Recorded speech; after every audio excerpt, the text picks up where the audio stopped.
co-founder of Islamic Relief, which is the biggest Western Muslim organization in the world, working in many countries all around the world, he will tell you more, and having a huge impact both in relief of poverty, but also in education and awareness and campaigning as well, and in the whole sort of brand around Islam and the Muslim community, and the amazing work the Muslim community does. Dr. Hany has, you in sight of the camera. Yeah, go on. Yeah. Dr. Hany is actually a medical doctor. He trained in Egypt, first of all, which is where you were born, isn't it? And then, is this mic? I have, this should be working here. Okay. And then you did further medical training a few years later in Birmingham, and that's where you're now living and based. And you especially come down from Birmingham to talk to us. That's wonderful. You've travelled all over the world, though. It says on your bio that you visited 60 or 70 countries around the world, through 82 now, through Islamic Relief. Islamic Relief is probably the biggest brand that everyone associates Dr. Hany with, but he's also now set up, he was a founder of the Muslim Charities Forum, which is very dear to my heart because it's about scaling up and building capacity and of Muslim charities. And Media Trust used to do a lot with them, still does.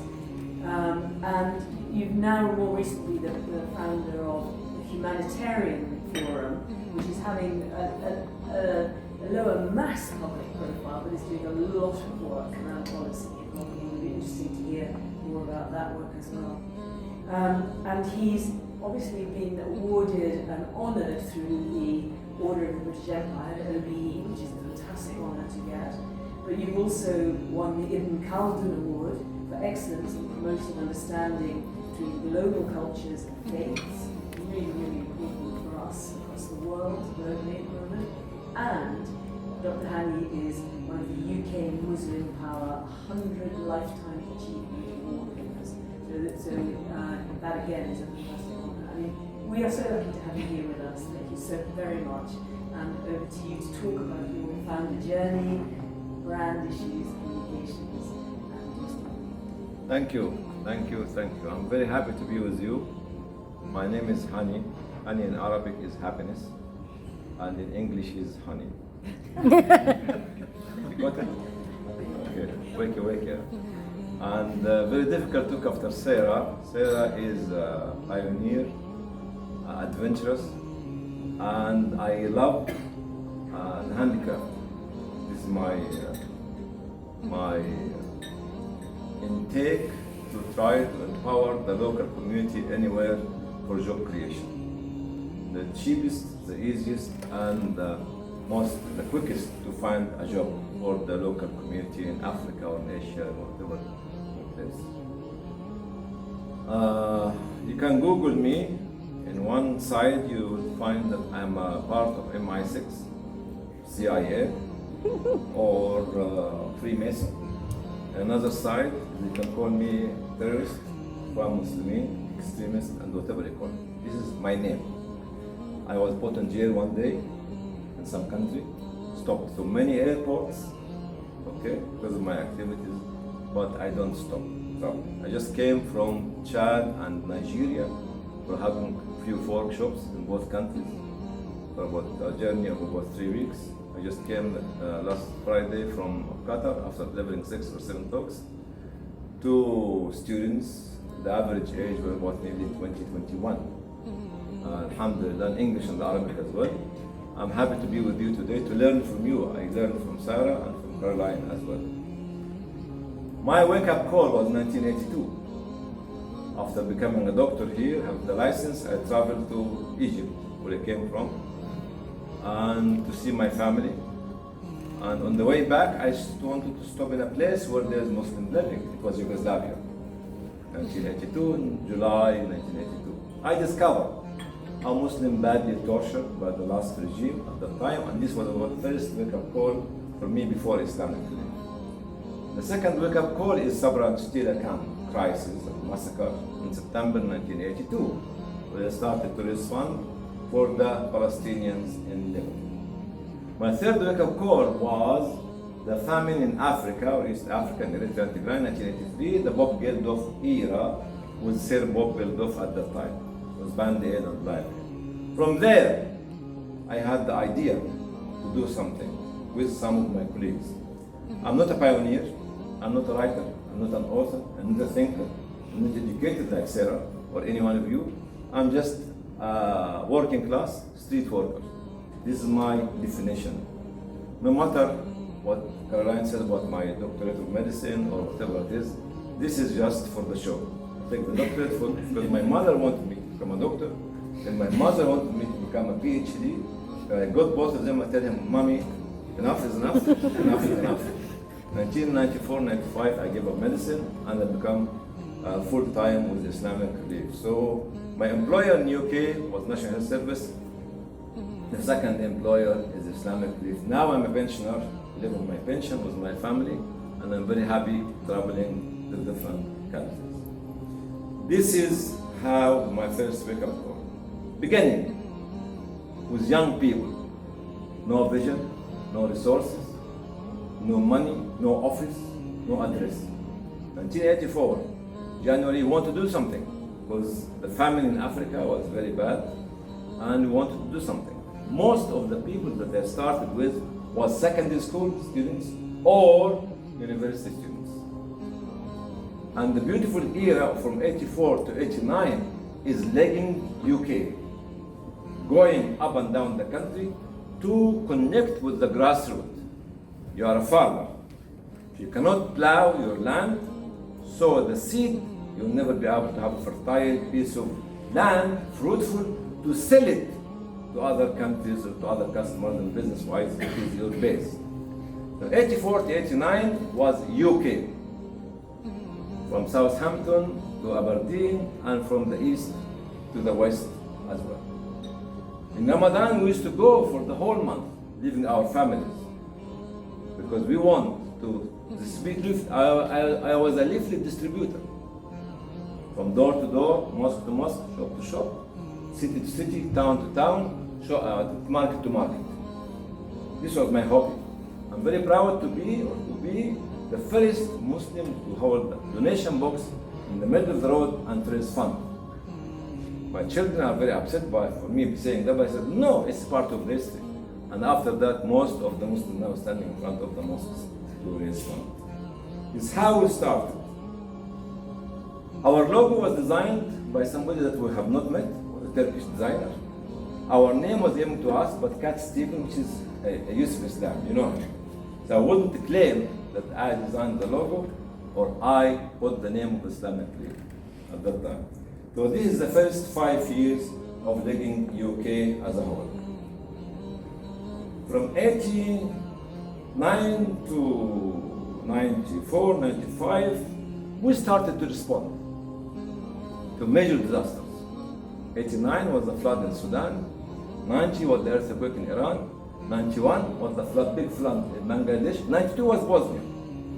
It's another big wake-up call for all of us. That's why this is the flower of Srebrenica and this is handcraft by the Vodus from Srebrenica as well. Amazing stories, but no time for it. When we had a base and foundation at the time, we started to think globally after acting locally. 84 to 89, acting locally. 91, 92, 93, we started to open offices in Europe and America to diversify the fund. That's why the challenge now with one organization with one source of income. This was my talk last week in the Gulf. You are a rich country, but very vulnerable organization because it's one source of income. But with us, we started America, Europe, Canada, everywhere. That's why the diversity of the fundraising give you more stability and sustainability. And this happened from the 90s. Even our registration at the United Nations, we started to follow an open door policy, was 1993. In a big fight, because our name was Islamic. My name is El Banna, and I used to have a long beard. And of course, I have to make the fight and win the fight at that time. And we won it. So this is the first 5 years of the year of 1990s. Also something very important for the youth. we started something called Islamic Relief Game at that time, in 89 to 98, and this was attracting a lot of young people from different backgrounds, even male and female, Muslim and non-Muslims coming to play at NAC in Birmingham. From 94, 90 to 2000, we started to have the global role of Islamic Relief. After Bosnia War, we were engaged in the first Chechnya War, 1995. Okay. Then the 1999 Chechnya War. That's what we made our name through actually humanitarian response. This made Islamic Relief name is very big on the international arena. Kosovo crisis and others as well. Then came September the 11th. As you talked about the festival toilet.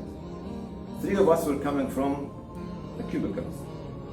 1, 2, 3. And Adrian was the media manager, said, let us, don't talk too much, lower our head down. The reaction in this toilet corridor was on our dead body. We are a part of the Muslim community in Europe, in the world. We have to stand up to defend them and stand up to be a part of their position. But how to do it at that time, in September 2001? First of all, we want to be trained how to deal with the media. It's number one. One day, it costs about 4,000 pounds for one day with you and BBC presenters. Second, have one spokesman globally. If a TV or if a radio or if a newspaper would like to interview you in Los Angeles, come to the main spokesman in UK. It was myself and Haroun Atallah who spoke and speaking better English than myself because he's half Irish, half Egyptian and was born here. The third is to respond to any attack on the charity sector, actually as a Muslim. And we had this policy which forced CNN in 2002 to make a very positive program about Islamic Relief in Gaza at that time. 45 minutes, remember this. We managed to, even Panorama at that time in November, put us in a high, prestigious stage by talking nicely about Islamic Relief. In November 2001. Impact of September 11 on Islamic Relief, maybe first was a dip in America for 2001, 2002, then sharp rise. Because we did not mix cards before, during and after. No way. No way. It was capital way. My highway or your highway? No highway. That's why we managed to do it. We opened the doors 10 years before September the 11th by registering Islamic Relief 1993 in United Nations, ECOSOC. That's why we were attending the high-level meetings of United Nations. We were engaging ourselves with the British government and INGO here and there and there and there. So we become trying to go to the mainstream humanitarian organization, global humanitarian organization.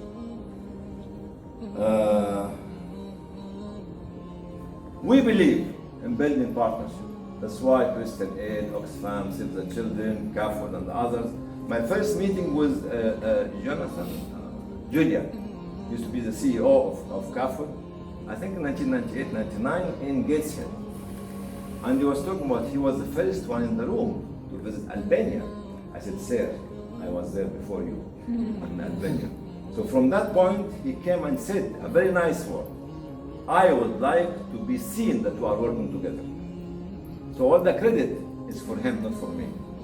He came to Islamic Relief and he was eager to show that the Catholic and the Muslims are working together from that time, nearly 20 years ago. So open door policy did not come because of September 11th, did not come because of Islamophobia or counter-extremism, counter-radicalism. It came because we believed in it, and we still believe in it. It's about more than 20, 25 years ago. this partnership. During the time, we keep revisiting the restructuring of the Islamic Relief, which we started the process of restructuring Islamic Relief in 1991-92. We were a baby organization. Had nothing to do with your prestigious quality of being able to understand the sector. But we are a doers. Doers. And at the end of the day, we went to slow down and to structure the organization. Start from 1991, and we're still restructuring it. We're still restructuring it up till today. I have, in my own view, to step down from Islamic 11 years ago. Because I wanted to do something else. And this is where you can understand, if you want me to ask a question. MCF, Muslim Charities Forum, Caroline talked about it. It's bringing all the Muslim charities together under one platform so they can. You know what was the best achievement of this organization? Is to stop them cutting the throat of one another for fundraising activity. To put them on one table. Because it was very ugly in the 80s and 90s when Muslim charities were actually cutting the throat of one another because of the mosque funding and. I had a lot of initiatives which failed, alhamdulillah. I never succeed from the first trial. I failed my doctor of medicine, not the Cairo one, but the PhD, equivalent PhD in Birmingham. I failed miserably, major failure. And I was told I have to pass again because the quality of the material inside the system. Because I used to cut many bodies, you know, this hand, this golden hand. Anyway.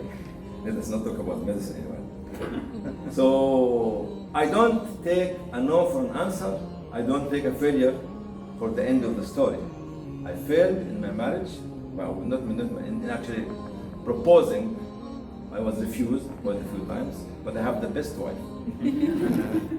Because of her, I think she is my backbone. I couldn't have been here with you. She's being a mother of 5 children, all this pressure and agony at home, and she is blessing my work. So really, my wife is the one should be honored and respected, not myself. So I left the Islamic Relief to do something new, which is MC Muslim Charities Forum, between the Muslim charities, humanitarian forum. Maybe in 2 weeks' time in Turkey, we have something called WAF, World Humanitarian Action Forum, where more than 400 and nearly 500 people subscribed to it. Partnership with about 52 organizations, including British, all the British, what you call them. But the beauty is that we don't manage it. We divided the discussion into 5 discussion group, 5 workshops. Each workshop has a steering group. Each steering group will invite the speaker, will put the agenda, and will manage the workshop. That's why Humanitarian Forum is not there, just a platform for them to start. This is the second time. First time we made it in London to 2017. New challenges, because I was told not to speak more than 10 minutes, 12 minutes, but I can take any question. Islamophobia, extremism, radicalism, terrorism. And this is not not far away from Islam. Islam is the source of all of this. This was my fight, and still my fight, and I'm going to keep fighting it. I'm very proud of saying that. But let me make a conclusion.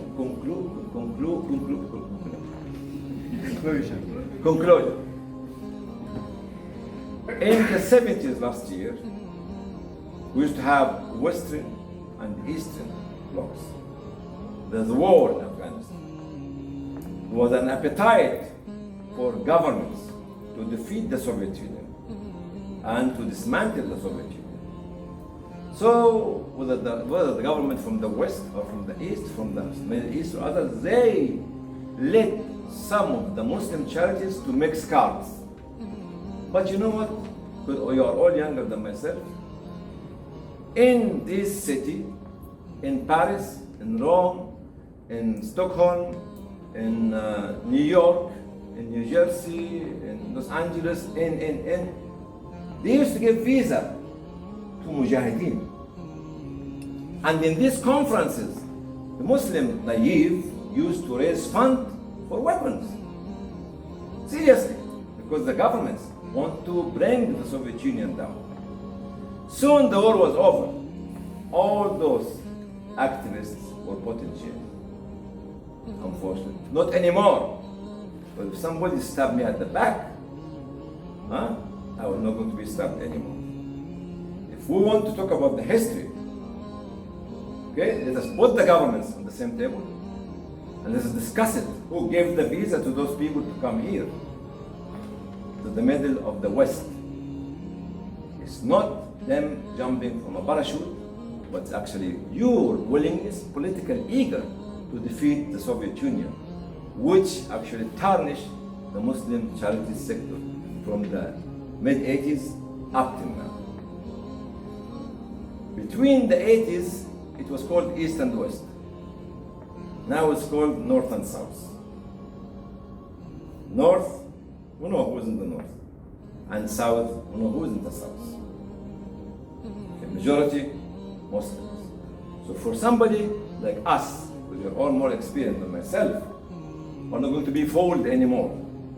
To follow a leader, political leaders, for the funding, for you have to get the independence of being funded, driven by some politicians and others. I will have to stop because this is the guidance and the guideline of my dear sister Caroline. Only because I would love to hear. No, I questions love and it. I don't comments want to to you. do much. I've got so many questions myself. Yes, I'd love to sir. ask you, but I think Whatever you say, ask. I'm just from going to shade make. to whatever. I'm just going to make a really interesting comment. We have a lot of founders in the network, like James Partridge, who's in Los Angeles today, or Mike Dixon, who's running his own huge conference today, who've been founders in this charity sector for decades, like you, Dr. Hany. I think what's so interesting is what you've talked about, similarities between startup stories that we've heard from Sarah and from others in the room. You're both having conversations in the toilets with your co-founders. But not and in toilet. No, she hides on her own in the toilet. And you're both wearing a personally hand embroidered image. You're both connecting global movements to the very grassroots, the very local, but hand-sewn conversations. And you're both using the power of the media. I think I was going to ask you perhaps more conventional media than social media. We'd love to hear more about that. And Sarah using both, from magazines to social media, whatever.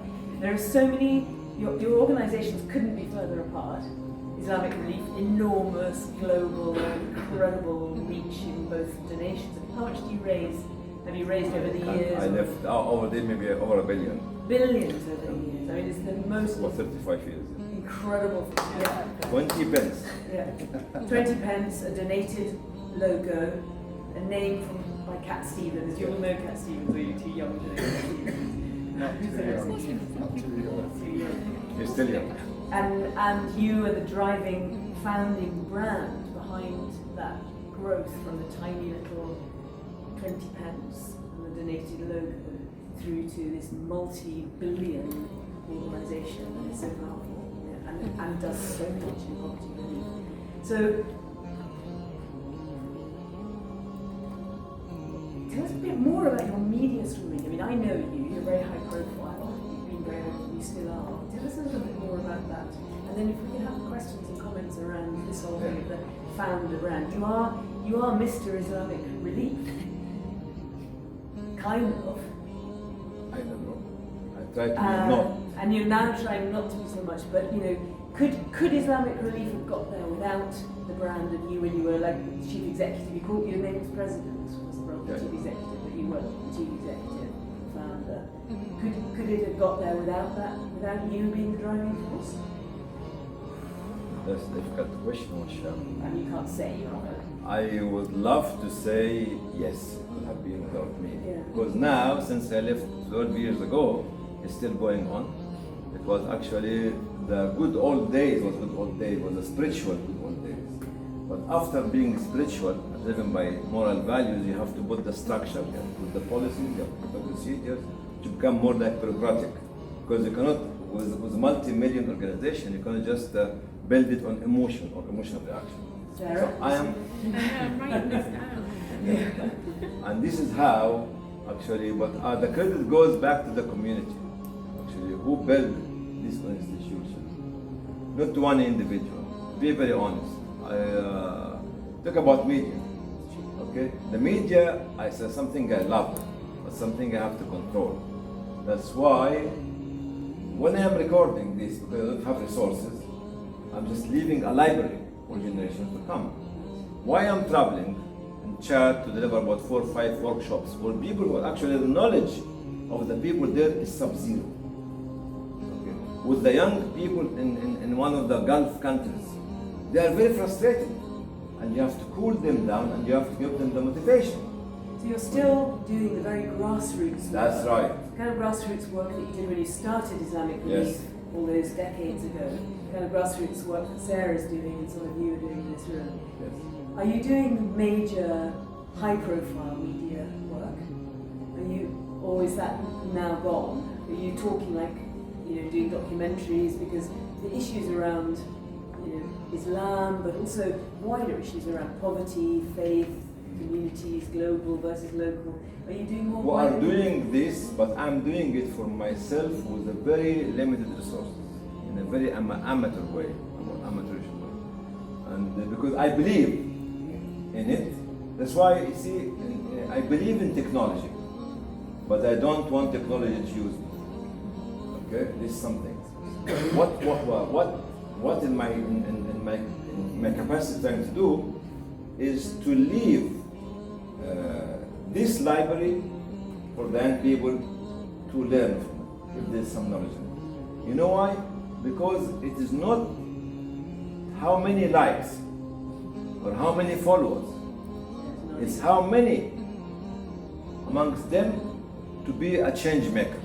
When I have 1,000, I have the equation of 1% who make the share of it. If 1% make the share, that means that this 1% could be one person, could be 5%. Those people who would like to make that change. I don't believe in big masses. I was in TEDx quite a few times. I never reached 1,000 or 2,000 or 3,000 because my stuff is not sellable, but your stuff is very attractive. Okay, so this is what actually I'm trying to say, to leave behind, not a legacy, Neil, substance. Because Neil knows me for the last maybe 20, 30 years. Yeah. And he's my mentor. Shall we throw to more questions? So interesting what you've been saying. I hope somebody's writing down this stuff for me, by the way, about your video here for me, Cyril, because you're saying such beautiful gems about Thank you. substance. So can you remember to say who you are and which Oh, organisation? totally. Thank you. Colin Crooks, founder of Tree Shepherd and several other social enterprises before. My question is, you alluded to the fact that you're clearly in a very contested territory. There are lots of Islamic groups that are doing things that are very contrary to your views. And on the ground, say for instance in Gaza, there's a big difference in how people would propel their values and how they would get their rights achieved. So in that context, how do you manage, or how did you manage when you were running Islamic Relief to keep the value when you're employing so many people to administer things in countries thousands of miles from your centre? How did you manage to maintain the values of the organisation and make sure it stayed within those? In these values, there's a lot of moral values which we share. There's nothing called Islamic moral values and the Christian moral values. Moral values, humanitarian moral values, is actually cross-cutting. This is number one. Number two is actually the professionalism of the individual and how to work in conflict zones. Our motto at the time is never do any mistake with good intention. Never commit any mistake with good intention. Oh, I mean it. No, no. Not in Chechnya, not in Gaza, not in Afghanistan, because they're being watched by many security groups, plus many non-state actor groups as well. Actually, we have to refuse some donation from certain governments because they want the photograph. Said no, not in this area, not in Pakistan, Afghanistan. Our office will be blown up in Afghanistan if we take the photograph for $50,000 or $100,000 from your country. Thank you, Mr. Ambassador. We learn to say no. Okay. We learn to say no at a very early stage because our grassroots connection is more than 80 to 90% was fund coming from the grassroots. Okay, and we have this constituency. British government recognized Islamic Leaf in the early 90s, nearly 10 years after the inception of Islamic Leaf. Why? Because they found it has a great constituency in the country. If we did not have great constituency in the country and supported, they could not have looked at it. So your constituency, your message, your consistency, even let me give you a more what they call it, experience from one of the offices in USA. When we used to go raise funds from the mosques, 5,000, 7,000, 8,000, some other organization, 50,000, 70,000, 80,000. So the fundraisers used to come and tell me, why? I said, what did they say? They say they want something which not humanitarian. I said, let them do what they want, but stick to what you are. The CEO of such organization is in Guantanamo for the coming 25 or 26 years. But the office of Islamic Relief is still functioning at that now, not because it is sunny and rosy and there's no problem, so you start making mistakes. Okay. No, we did not mix the cards. That's why when September the 11th came, actually how to deal with your employees, they knew what to say. That's why when actually the attack came, we decided to have one spokesman globally, covering 25 or at that time or 30 countries. Nobody can be interviewed with the media apart from X and Y. And we have been trained to deal with the media, because dealing with the media is not a joke. It's not a prestige. It's not something like, oh, I was in the media, oh, I was in the so what? After that, what were you going to do with it? Because you have been watched by many, and the many some of them can say something bad about me. Of course, I mentioned at the very beginning.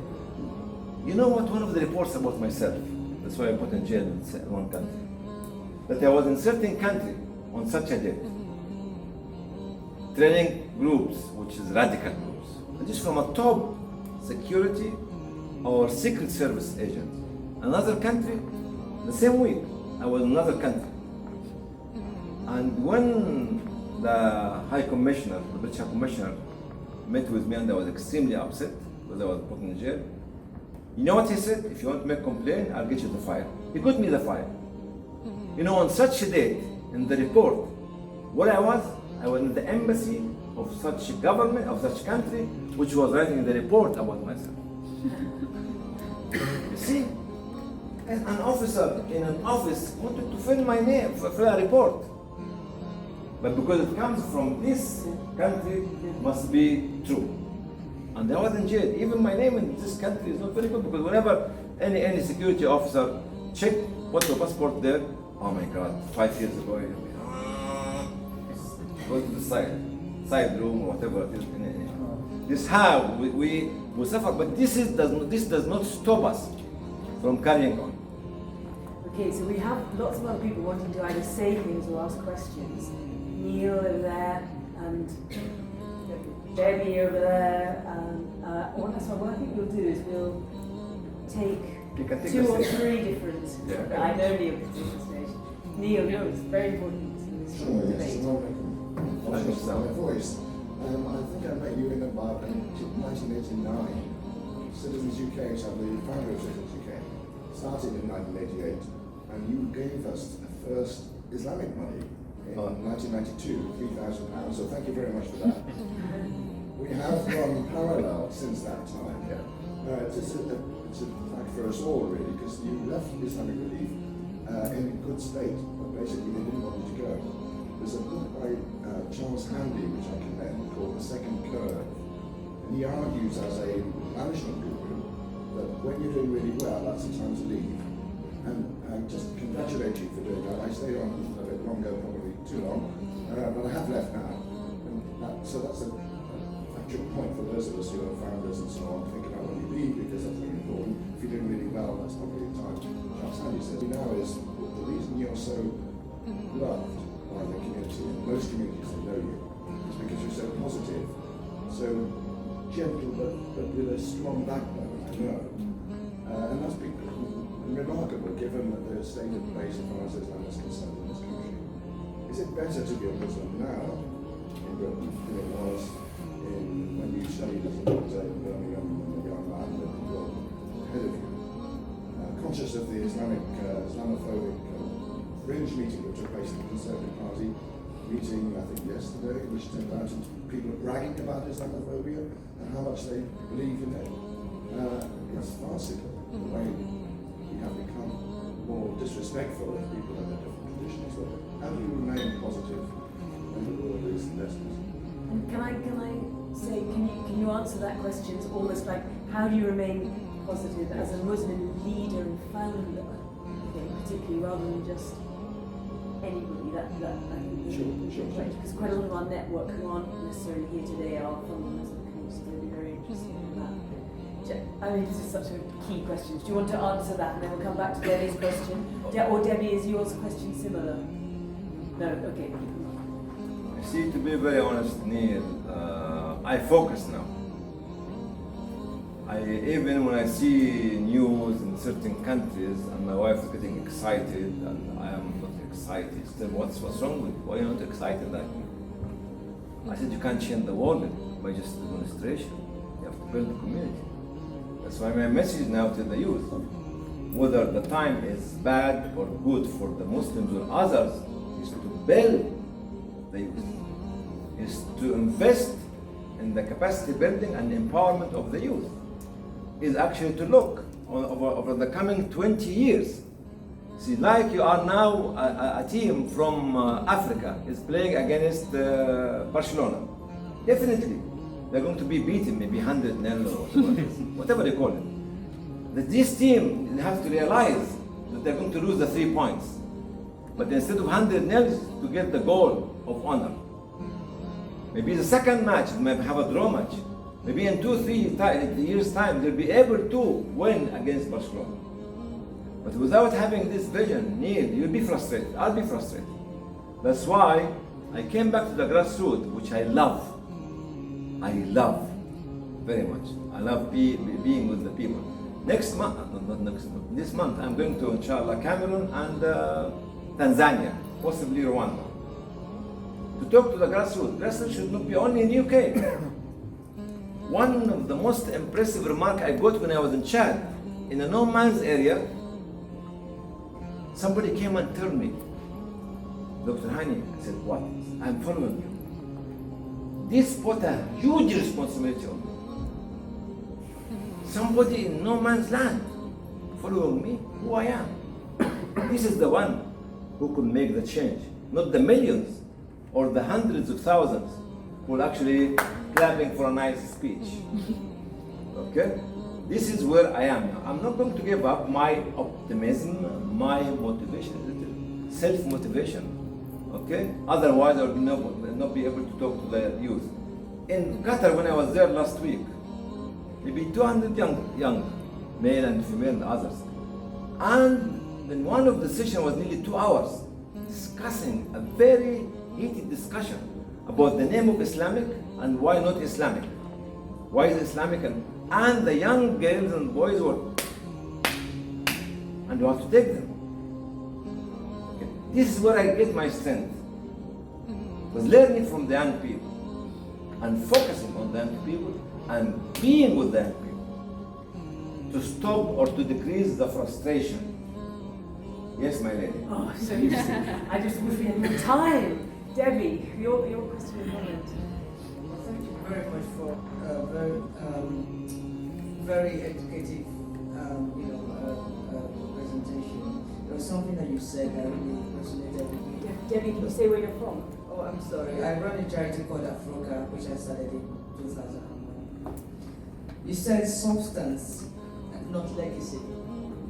And I mean, I started my charity in 2001. I've always had it in my head that leave a legacy, leave a legacy. But you're now saying that no, focus not on the legacy but on the substance. So can you please deconstruct what that means? Thank you. Substance is your belief, is your morality, is how much you give the community, your commitment, your dedication, your feeling towards those people. Those people, my brothers and sisters, are paying our salaries. The people in Africa, which is my family and your family, are paying my salary when I am in London. They suffer and they have my mortgage. They cry and they have my TV show to watch every day. And this is where, if you share your feeling with the people who has no feeling and are suffering and actually paying our salary, this is the problem, Caroline, that we think that we own the organization. We do not own it. We think that we are the great people, but we are not. We think that we create the money, we are not. It's because of them, Africa and Asia and Latin America and even the poor people in UK. But too many poor people now, the homeless.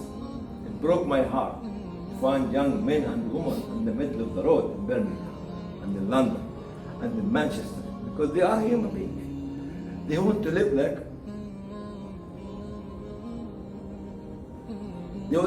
us, but they can't. What's our duty towards them as businessmen, as businesswomen, as charitable workers? Is this feeling living? What we want, I'm right. Yeah. This feeling, you know, when you see a child in Africa smiling at you from his heart or her heart, this go deep in your heart to reform you and to make you a different being. And this is where your legacy could be.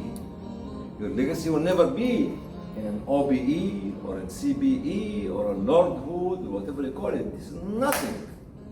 Your legacy will be in the smile of the child, of this woman, or this man, or this child, when you meet with him and her, knowing that he spent his money or the money on me while he is suffering or she is suffering.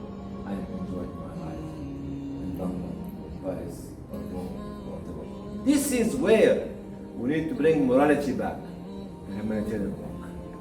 Humanitarian work is not fundraising. It's not the millions of dollars of the governments and others. It is the feeling of the people in Yemen, in Syria, in Congo. In Congo, the highest rate of rape of young women. Nobody talks about them. Nobody. Why? Why? Why, Caroline? Nobody talks about them. Why? Because we need to get you on the media voice. See, I think that we need to get around there. Because it's such an interesting dilemma, all this discussion, isn't it? Really, really interesting. More from you, all of you. And then we must do 15 minutes. Joe, what time? We're supposed to finish at 12. You can stay on a little bit longer, I think, really. Further down there is more coffee as well. So let you're exhausted. You've spoken so beautifully. No, I love you. I love you with your left hand. We just wish we had all day here to hear you speak. More comments, more questions, more thoughts. Sarah, yes. I love that I scribbled that quote down as well that Debbie said, because I thought that was a genius. My thing at the moment is being a social founder or an entrepreneur seems a bit cool, especially for young people. And a lot of funding is going into people becoming a founder, and it seems to be a bit of celebrity rather than service, especially people being founders but then come and sweep into, like, I'm from West Everton, it's a very working class area, people be like, I founded this charity to help you. And I love this event, Caroline, but I also worry about if we're focused so much on founders and the individual, it can slip into celebrity and not service. So what language do you use when you are, especially now talking on podiums, you know, people talk about you as a person and as a founder.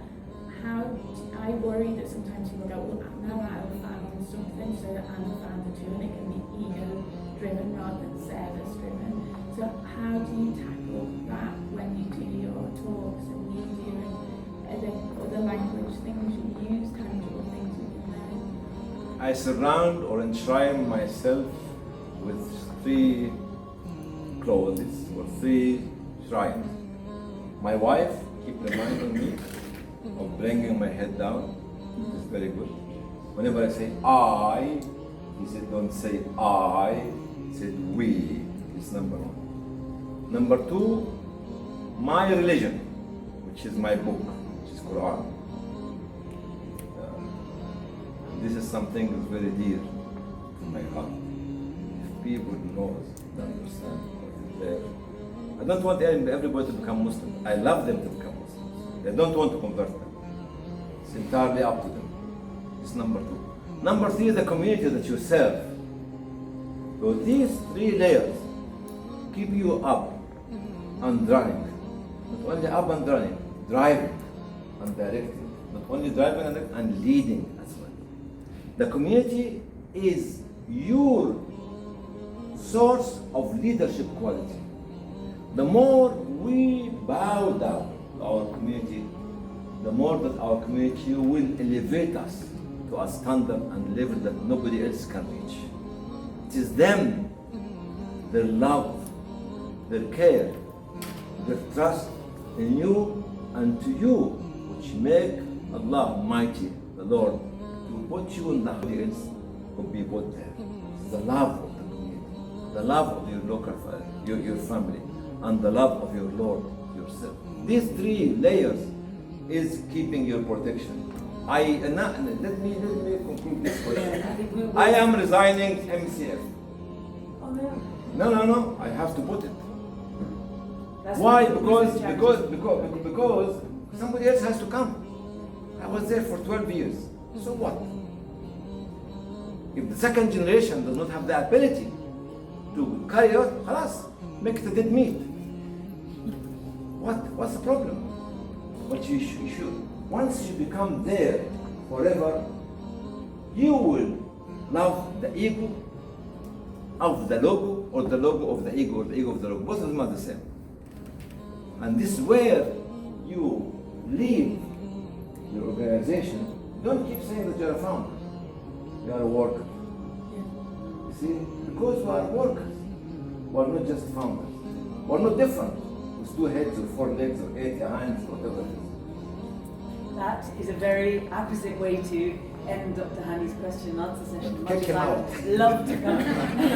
No. It's absolutely such a key point, and one that I struggled with for ages at the media trust, where I never used the word founder. And in the end, my team kept saying, you must. No. And in the end, I gave in. And I'm kind of now, 25 years later, getting used to that word. But I do think that for us, that F word, as I sometimes call it, is something that we need to think about, we need to use very, very carefully. It's a poisonous word in many ways.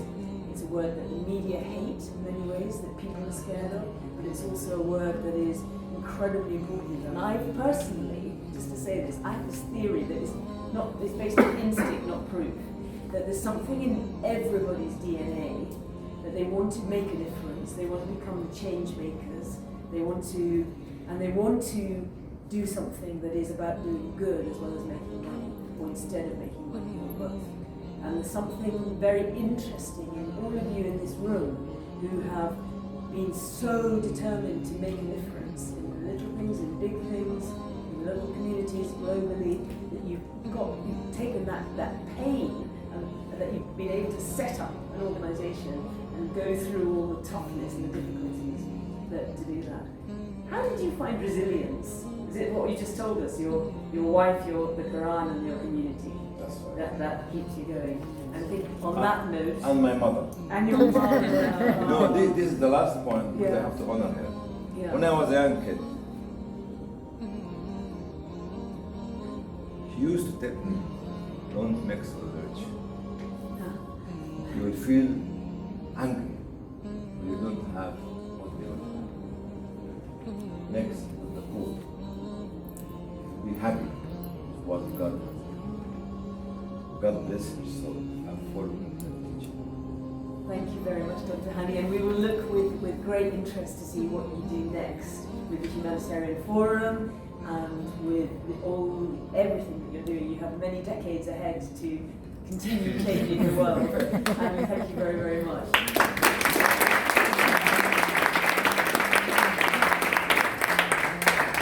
Now, stay here for a minute, because we want Sarah to come up. We actually now have 15 minutes, probably half an hour, I think, to stay in this room. There's more coffee outside as well, if you want, to network. Can you please take your stars? Thank you. Each of you have got a little strip of stars here. The first thing I want you to do is find somebody in the room that you haven't said hello to yet, and go with them, and go around the tables and read what's on these flip charts. And if there's something that really catches your imagination, that you really think is so important, put a star or 3 stars next to it, and just spread the interest so that we have a sense at the end of this meeting of what you think has been the most important information. Meanwhile, can you take a photo of us? Oh, okay. And tweet like that, those of you that got phones? Your favourite.